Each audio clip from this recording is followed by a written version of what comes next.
Ian Hymans drives people from A to B 6 days a week. And there's one big topic of conversation in the car: the higher cost of living. People are doing it tough. I mean, I hear it from my passengers all the time. Ian is facing his own rising expenses. He fills up every 2 days, and that's costing him a lot. It goes right down, and then they put it up by 30 or 40 cents. It's dearer than CPI.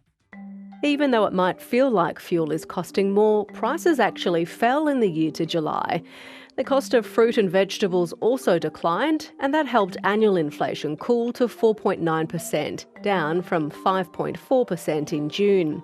But housing costs rose, driven by rising rents and scheduled price increases for electricity, which would have been higher if it wasn't for various rebates.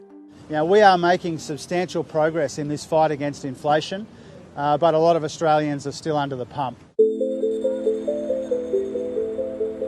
Like other developed countries have been recording in recent months, our latest inflation number is lower than economists had forecast. As countries move further and further away from that reopening post-pandemic, some of the inflationary pressures are coming off. Demand does remain strong though, and that will be a bit of a concern area for the Reserve Bank. With price rises easing, financial markets are betting almost 100% the Reserve Bank will pause for a third month in a row. But with inflation still above the bank's 2 to 3% target range, the incoming governor warns the hiking cycle may not be over just yet. We may have to raise interest rates again, but we're watching the data very carefully and we'll be taking decisions for the time being until next year, at least month by month. Dr Jackson expects any future rate rise would come after quarterly inflation data is released in October, when Ms Bullock is in charge. It would probably be advantageous in terms of the handing of the baton, if you like, from their perspective, and people might have a different view of this, if the next rate rise came under the new governor. And the reason for that is it would send a signal to the market that we remain serious under the new leadership. We are going to keep a lid on inflation going forward. That said, I don't think anything's set in stone. Higher costs are still driving Ian's business, but he says there's a point at which he stops hitting the road. The cost of living has gone up, but I can only work so long. I'm not going to get health issues for work. With the inflation fight not yet won, some speed bumps could still be on the horizon. The boss of Australia's number 2 supermarket chain has defended reaping profits running way ahead of inflation. But Chief Executive Leah Weckert says grocery prices are now moderating and some categories are in deflation. Welcome to The Business.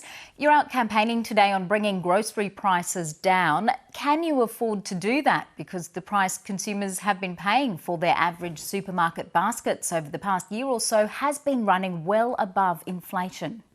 We know that the number one issue for consumers right now is cost of living. We've been spending a lot of time talking with them over the last few months about what's really important to them and what will make a difference in terms of helping them to balance their budgets. And we know from a lot of the survey work that we do that over 90% of our consumers have changed their behaviour with regards to how they shop for groceries over the last few months. And they're looking for more affordable options, for example, trading out of brands into private label, trading out of higher priced proteins like red meat into cheaper proteins like white meat. And we know that they're also looking for specials. Is it fair for customers to ask whether supermarkets have exploited rising interest rate environments to boost their margins? Well, the first thing I'd say is that here at Coles, we fundamentally believe that all Australians should be able to put great quality food on the table for their families at a price that fits within their budget. And we are really, really focused on doing that. The latest monthly inflation figures out today show Australia is following the US down. Will you continue to reduce prices in the short term? Well, we have seen inflation moderate on grocery prices in our business over the last few quarters. And pleasingly for consumers, we've now got a couple of categories that have moved into deflation. So, for example, fresh produce is now in deflation, And particularly in the vegetables category, customers can find great prices on things like broccoli and zucchini. Red meat has also now moved into deflation, and the price on lamb and beef is starting to come down. Have cost of living pressures provided an opportunity for the major supermarkets to increase their market share for their own brand products? We know that customers are looking for more affordable options when they shop in our stores, and that means that sometimes they are trading out of brands into own brand.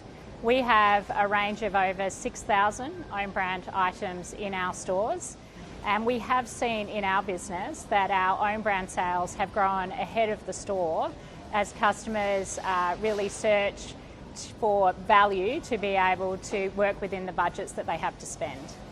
Coles made almost 5% last financial year. Where are you now looking for growth? We are finding that customers are increasingly looking for convenience in the way that they shop. And so we are continuing to see really good growth in our online areas, so click and collect and home delivery. And then within the store, more convenient meal options are also areas where customers are increasingly going to as they seek to find easier ways to get dinner on the table during the week. Leah Weckert, thank you. Thanks very much.